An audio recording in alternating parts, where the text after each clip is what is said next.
जोहार। दूरदर्शन के इस खास पेशकश में आप सभी का स्वागत है। मैं हूं आपके साथ निधि कुमारी।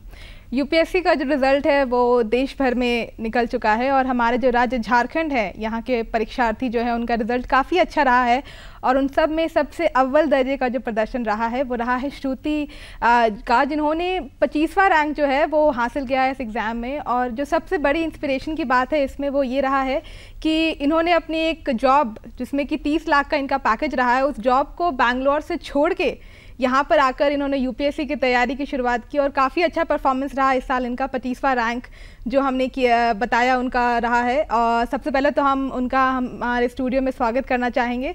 श्रुति, हमारे इस कार्यक्रम में आपका बहुत बहुत स्वागत है, बहुत बहुत कंग्रेचुलेशंस।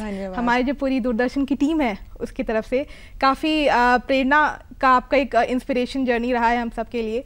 मैं चाहूँगी सबसे पहले आप हमारे दर्शकों को बताएं कि क्या कुछ इसके पीछे की कहानी रही, किस तरीके से एक जो इंजीनियरिंग की जॉब उसको छोड़कर यहाँ पर आपने यूपीएससी की तैयारी शुरू की। तो मेरा यूपीएससी के प्रति झुकाव जो है वो मेरे फाइनल ईयर ऑफ ग्रेजुएशन के समय से ही होना थोड़ा थोड़ा शुरू हो चुका था। मुझे लगा कि जो भी मैंने सीखा है, जो भी मैंने कंप्यूटर साइंस में जो भी टेक्नोलॉजी के बारे में सीखा है, उसका बहुत ज़्यादा एप्लीकेशन जो है लोगों के लिए हो सकता है, सोसाइटी के बेनिफिट के लिए हो सकता है। पर उस समय तक मेरी जॉब लग चुकी थी, तो मुझे थोड़ा सा कन्फ्यूजन था कि मुझे जॉब छोड़नी चाहिए या नहीं छोड़नी चाहिए। तो मैंने जॉब ज्वाइन कर ली।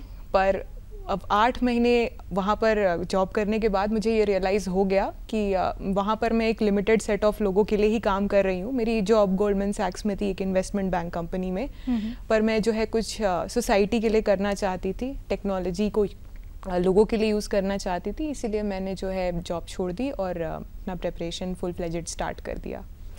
किस तरीके का जो प्रिपरेशन वाला जर्नी रहा है, क्योंकि ये जो एग्ज़ाम होता है ना काफ़ी एक तो लंबा एग्ज़ाम रहता है, ठीक है, पेपर 1 है, फिर 2 है, फिर इंटरव्यू, एक साल आपको इसकी प्रिपरेशन करनी पड़ती है। तो वो एक जर्नी कैसी रही प्रिपरेशन की?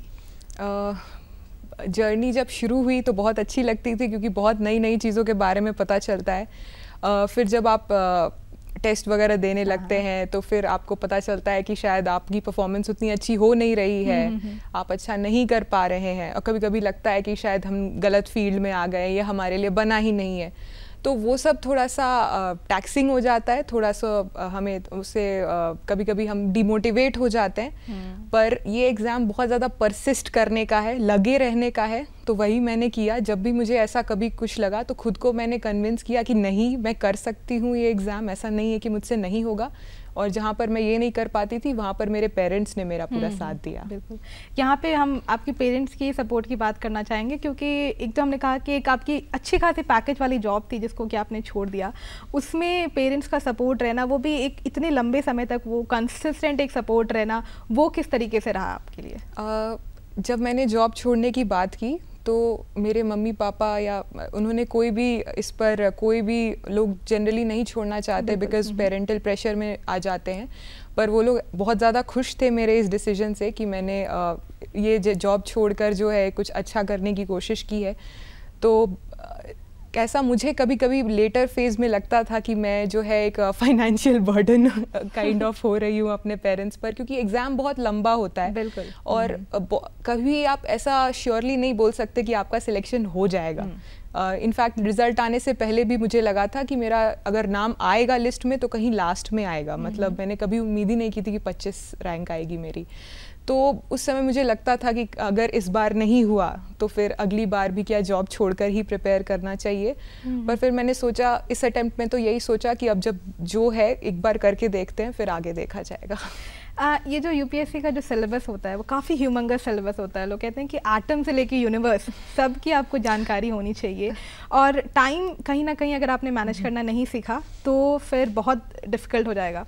तो आपके लिए वो कैसे, किस तरीके की आपकी प्रिपरेशन रही? आपने पेपर वाइज डिवाइड किया या फिर सब्जेक्ट वाइज डिवाइड किया? कैसे आपने तैयारी की इसकी? तो जो मेरा इनिशियल स्टेज था उसी में मैंने जो है सब कुछ सब्जेक्ट वाइज डिवाइड कर लिया था, और मैंने जो पुराने जो टॉपर्स रहे थे उनकी स्ट्रैटेजीज़ रेफ़र की और एक सिलेक्टेड बुक लिस्ट को फॉलो किया। मतलब ज़्यादा बुक्स से के पीछे भागने से आप तो ना तो उनसे कुछ सीख पाते हो और फिर आपका टाइम भी वेस्ट हो जाता है। तो इसीलिए मैंने वो सिलेक्टेड बुक लिस्ट फॉलो की और अपने लिए एक प्लान बना लिया कि मैं ये सब्जेक्ट जो है इतने दिन में करूँगी। वो कभी कभी हो सकता था कि वो प्लान पूरा फॉलो नहीं हो पाता था, परंतु मेरे को पता होता था कि मुझे क्या करना है, तो उससे वो सब्जेक्ट्स वैसे ही कवर होते गए।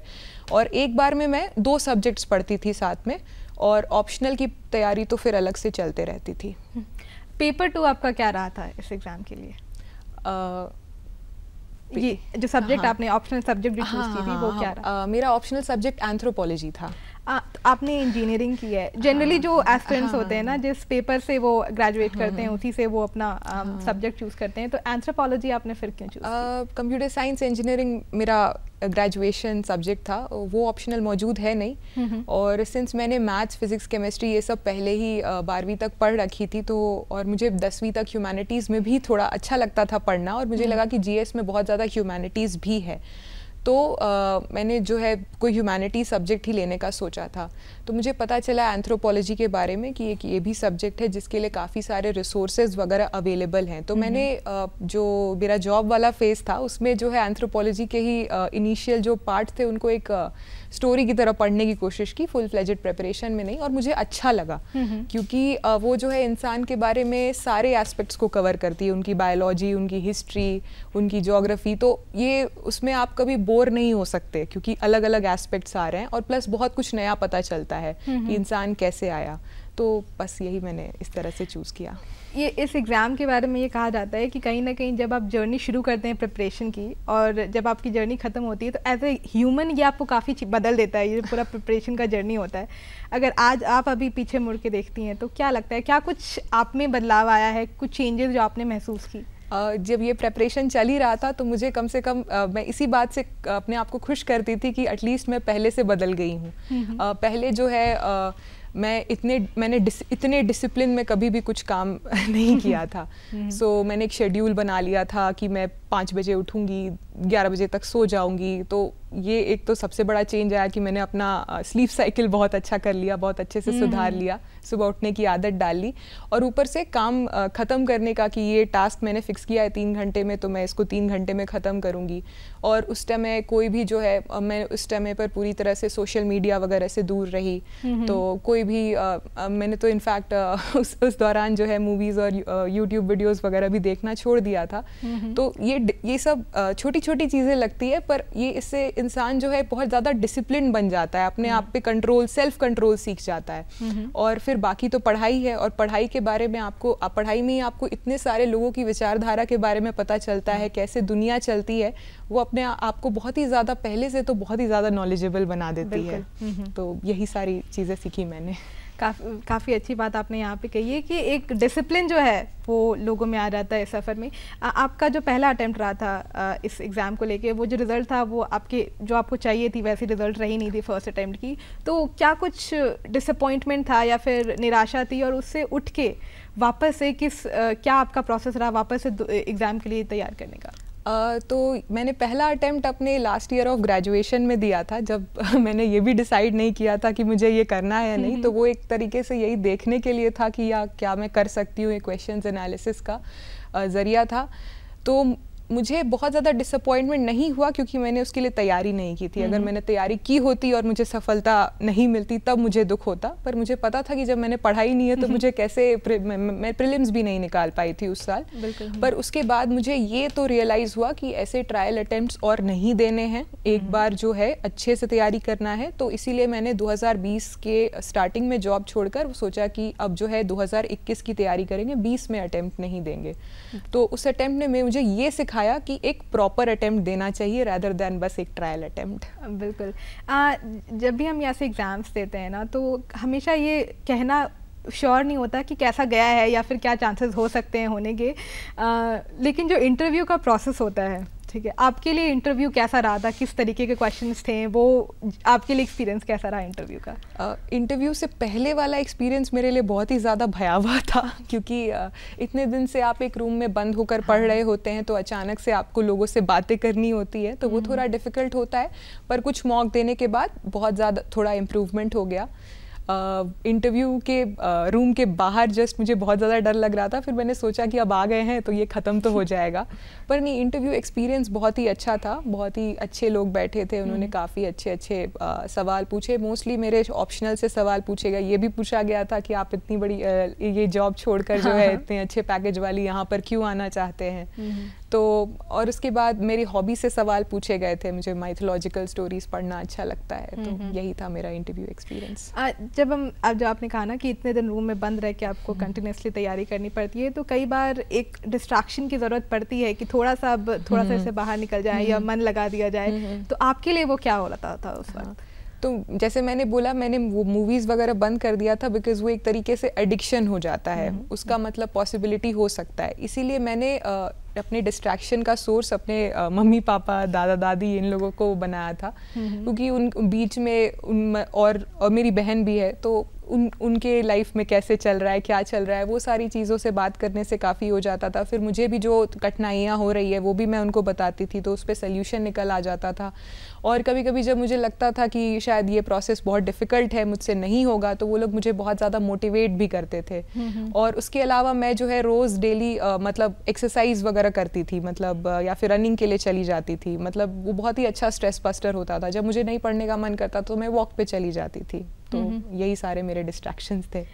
जैसा कि हमने कहा कि आपकी जो जर्नी रही है ना, वो काफ़ी इंस्पायरिंग रही है लोगों के लिए, और काफ़ी कुछ सीखने को लोगों को यहाँ से मिल सकता है। ख़ास तौर से ये चीज़ जो महिलाएं हैं, ठीक है, उनके लिए काफ़ी इंस्पायरिंग एक चीज़ रही है कि किस तरीके से, एक तो कि कभी आप कुछ भी नया ट्राई करने के लिए लेट नहीं है, ठीक है, और जो अपने हार्ट है उसको आपको हमेशा फॉलो करते रहना चाहिए। तो जो फीमेल्स हैं, जो हमारी दर्शक हैं, उनको आप क्या कुछ मैसेज देना चाहेंगी? मैं जो फीमेल्स हैं उनको ये बोलना चाहूँगी कि कभी भी आप ये ना सोचें कि आप जो दूसरा जेंडर है या जो मेल्स हैं उनसे आप कभी भी जो है नीचे हैं किसी चीज़ में, आप अच्छा नहीं कर सकते। इस बार का रिज़ल्ट जो रहा है उसमें पहली 4 जो है वो लेडीज़ ही हैं, सारी फीमेल्स हैं। तो कभी कभी ऐसा सेल्फ डाउट जो है जनरली फीमेल्स में ज़्यादा देखा जाता है, बिकॉज़ उनको उतनी अच्छी एक तो उनको जो है उतनी अच्छी अपॉर्चुनिटीज़ नहीं मिलती हैं, और ऊपर से दूसरी बार कभी कभी जो है उन्हें अपॉर्चुनिटीज़ नहीं मिलती हैं, और कभी कभी जो है उनको जो है कोई प्रोत्साहित भी नहीं करता है, तो वो कभी अपने आप को कमज़ोर मानकर खुद ही पीछे हट जाती हैं। तो इसीलिए कोशिश करनी चाहिए उनको हमेशा जो है अपने आप को आत्मविश्वास से भर कर रखना चाहिए, और हमेशा अपनी कोशिश में लगे रहना चाहिए। कभी भी अपने आप को किसी से नीचा नहीं मानना चाहिए। बिल्कुल। जैसे कि हमने सब्जेक्ट सिलेक्शन की बात की और आपने कहा कि एंथ्रोपोलॉजी आपने लिया था, क्या कुछ इसके पीछे की एक वजह ये भी रही कि सोशल सर्विस में आपका शुरू से इंटरेस्ट रहा है, क्योंकि कंप्यूटर को आपने छोड़कर आप इधर आई, तो क्योंकि सोसाइटी को देना एक हमेशा से कुछ माइंड में रहा था, इस वजह से आपने एंथ्रोपोलॉजी लिया? हाँ, क्योंकि एंथ्रोपोलॉजी में हम बहुत सारे सोशल प्रॉब्लम्स के बारे में भी जो है पढ़ते हैं। ऊपर से सोसाइटी का किस तरह से एवोल्यूशन हुआ, सोसाइटी कैसे सोचती है, सोसाइटी में क्या प्रॉब्लम्स हैं, इससे बहुत ये स्पेशली जो है एंथ्रोपोलॉजी ट्राइबल वेलफेयर पर फोकस करता है। तो उनकी क्या प्रॉब्लम्स हैं, उनकी प्रॉब्लम्स अभी तक सॉल्व क्यों नहीं हुई हैं, या उसके लिए हम क्या और कर सकते हैं। और वो कैसे रहते हैं, उनके हमसे कस्टम्स अलग कैसे हैं। तो ये सब जानना मेरे लिए बहुत ही अच्छा एक्सपीरियंस था। मुझे काफ़ी कुछ नहीं पता था, तो हाँ, ये एक्सपीरियंस भी अच्छा रहा, जिससे मुझे जो है सोसाइटी के बारे में, स्पेशली ट्राइबल्स के बारे में बहुत ज़्यादा ज्ञान प्राप्त हुआ। इस एग्ज़ाम के बारे में जो एक चीज़ कही जाती है कि डिसिप्लिन, जैसा कि आपने भी चर्चा की, बहुत इम्पॉर्टेंट होता है, लेकिन ये जो डिसिप्लिन है ना, ये कहीं ना कहीं शुरू से अगर रहे तो वही आगे जाकर ज़्यादा काम करती है। आपकी जो एजुकेशन बैकग्राउंड रही, वो किस तरीके की आपकी एजुकेशन बैकग्राउंड रही स्कूलिंग और कॉलेज को लेकर? मेरी 10th तक स्कूलिंग लॉयोला स्कूल जमशेदपुर में हुई थी, और उसके बाद मैंने 12th जो है वो DPS RK पुरम से किया था, तो वहाँ पर मेरी ठीक ठाक परसेंटेज आई थी। उसके बाद जो है मैंने IIT BHU से अपना ग्रेजुएशन जो है वो कंप्यूटर साइंस एंड इंजीनियरिंग में किया था। तो मैंने हमेशा यही किया कि जो भी मैं कर रही हूँ उसमें जो है अपना पूरा ध्यान लगा के करूँ और अच्छे से करूँ। मतलब मैंने कोई भी चीज़ की है तो अच्छे से मेहनत करके की है, तो यही मेरी कोशिश रही थी। इस बार कुछ एस्पिरेंट्स ऐसे भी रहे होंगे, इनफैक्ट काफ़ी बड़े नंबर में होंगे जिन्होंने ये एग्ज़ाम जो है वो क्लियर नहीं कर पाए। वो उन्हें क्या कुछ आप, जैसा आपने कहा ना कि बहुत ज़रूरी है कि हम डिस्करेज नहीं हो इस जर्नी में, तो उन्हें क्या कुछ आप कहना चाहेंगे उन एस्पिरेंट्स को? मैं यही कहना चाहूँगी कि आप इसमें लगे रहें। आपने अगर इतना मेहनत अभी तक कर लिया है तो आपने ज़रूर कुछ इस समय तक सीखा होगा, आपने बहुत कुछ समझ लिया है। थोड़ा सा और आप एफ़र्ट डालने से आगे जा सकते हैं। और इस बार आपका नहीं हुआ इसका मतलब ये नहीं है कि आप जो है आप काबिल नहीं थे या आप इस लायक नहीं हैं।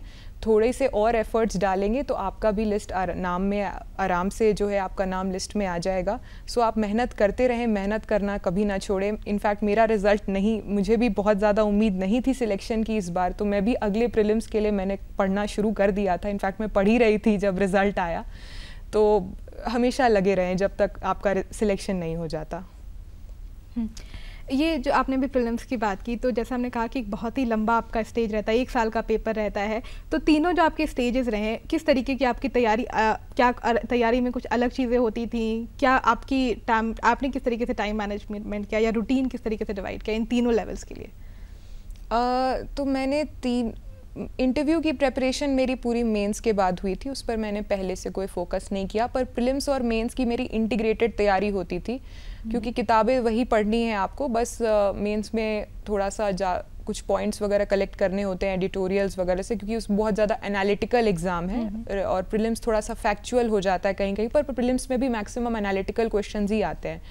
तो लेकिन जो प्रीलिम्स के 1.5 महीने पहले का समय था, वो मैंने पूरी तरह से प्रीलिम्स पर ध्यान केंद्रित किया। उसमें जिस तरह के सवाल आते हैं उन्हीं बिंदुओं पर ज़्यादा ध्यान दिया रिवाइज करते समय। प्रीलिम्स के टेस्ट पेपर्स को मैं हर दिन एक टेस्ट पेपर सॉल्व करती थी 1.5 महीने के लिए, ताकि मुझे थोड़ा प्रैक्टिस हो जाए कि किस तरह से क्वेश्चंस अटेम्प्ट करने हैं, कैसे ऑप्शन, क्योंकि हर क्वेश्चन आना पॉसिबल नहीं हो पाता है प्रीलिम्स में, तो वहाँ पर आपको ऑप्शंस एलिमिनेट करना होता है। तो उसमें आपको जो है पुराने साल के जो क्वेश्चन पेपर्स होते हैं वो बहुत ज़्यादा काम आते हैं। तो कभी ऐसा हुआ कि पुराने सवाल में कोई कब क्वेश्चन आ गया तो हो सकता है कि उसका एक ऑप्शन पर ही अगले साल कोई क्वेश्चन बन जाए, या फिर वही ऑप्शन आपको एलिमिनेट करने में दे। तो ये सब चीज़ें मैंने प्रीलिम्स के 1.5 महीने पहले जो है ये सब चीज़ों पर ध्यान दिया। प्रीलिम्स और मेंस के पीरियड में तो पूरा मेंस में जो भी मैंने नोट्स बनाए थे उनमें और कहाँ से कंटेंट या डेटा ऐड किया जा सकता है जिससे मेरा आंसर जो है बाकी लोगों से थोड़ा अलग लगे, जो डेटा लोगों दूसरों के पास नहीं है, और उसको बार बार जो है रिवाइज़ किया।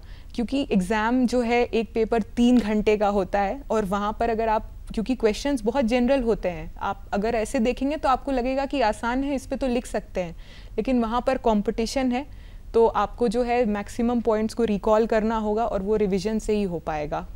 तो यही मेरी स्ट्रैटेजी थी मेंस के लिए। और इंटरव्यू के लिए तो मैंने जो भी मॉक्स वगैरह अटेंड की, अपने डिटेल्ड एप्लीकेशन फॉर्म पर काम किया, जो एक वर्ड था उस पर जो है नोट्स बनाने की कोशिश की, बस यही किया मैंने। इंटरव्यू के जो क्वेश्चंस होते हैं वो बेसिकली किस चीज़ पे फोकस होते हैं, कहाँ पे उनका मतलब वो किस तरीके की इन्फॉर्मेशन वो जानने की उनकी एक ये रहती है इच्छा?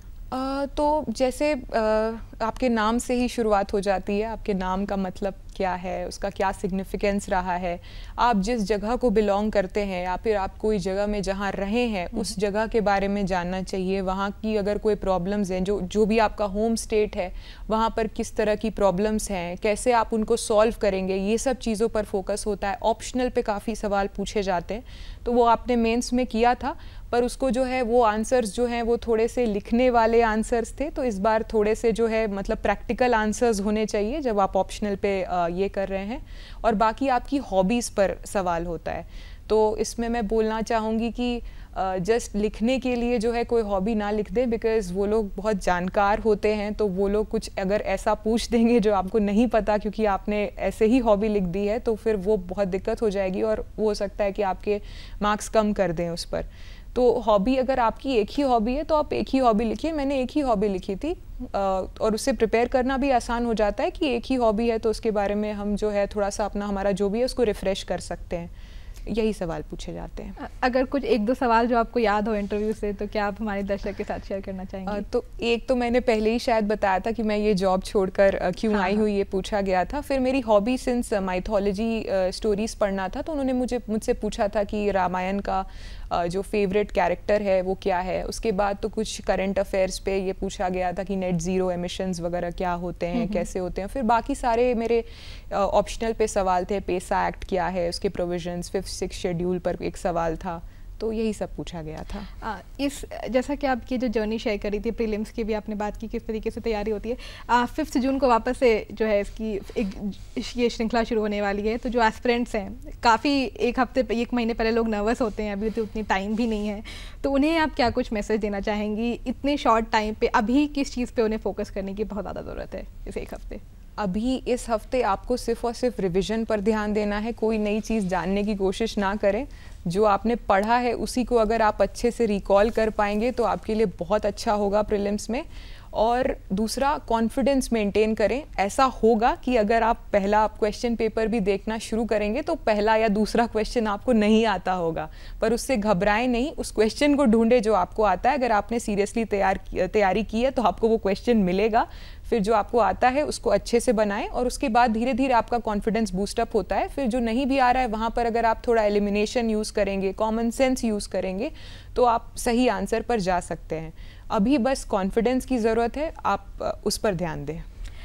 जब कोई एस्पिरेंट शुरू इसकी तैयारी करने की शुरुआत करते हैं, तो सबसे जो एक चैलेंज होता है वो होता है कि इतने बुक्स हैं मार्केट में और इतने पेपर्स हैं, और आप अगर यूट्यूब आप खोल देंगे तो आपको एक वीडियो में आपको 50 ऑप्शंस, दूसरे वीडियो में आपको 50 ऑप्शंस।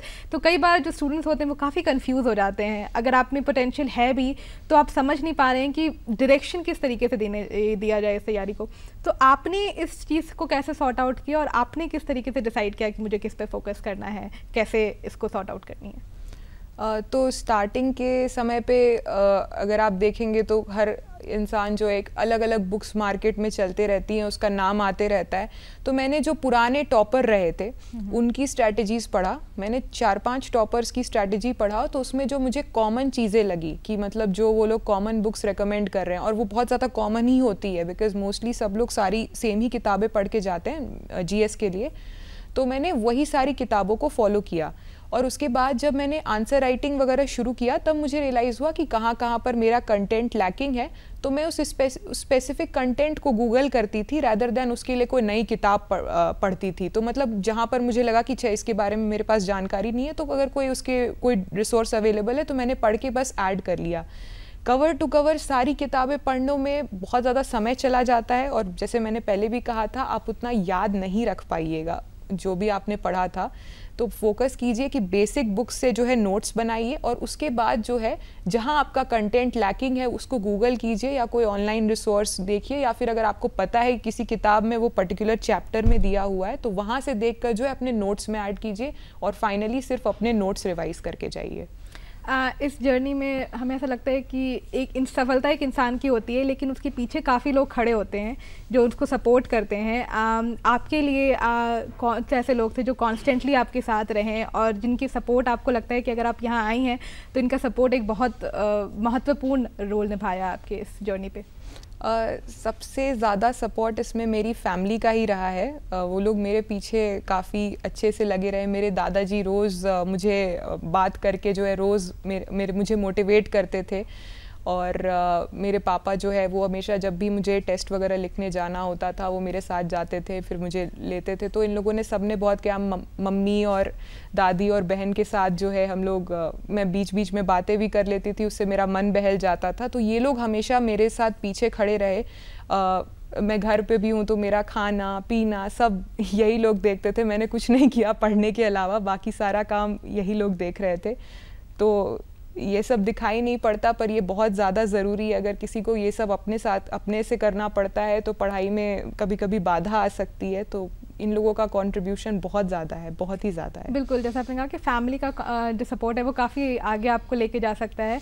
आप यहाँ पर आई, आपने जो हमारे साथ अपनी जर्नी को लेके जो जानकारी दी उसके लिए बहुत बहुत शुक्रिया। कहीं ना कहीं सफलता तो एक बहुत बड़ी है और उसके साथ एक बहुत बड़ी जिम्मेदारी भी है, और हम चाहेंगे कि जितनी अव्वल आपकी प्रदर्शन यहाँ रही यूपीएससी एग्ज़ाम्स में, आपकी आगे की जो जर्नी रहे वो भी इससे उसमें परफॉर्मेंस आपकी और अच्छी रहे। बहुत बहुत कंग्रेचुलेशन एक बार फिर से हमारी पूरी टीम की तरफ से। इसी के साथ हमें भी दीजिए इजाज़त। नमस्कार।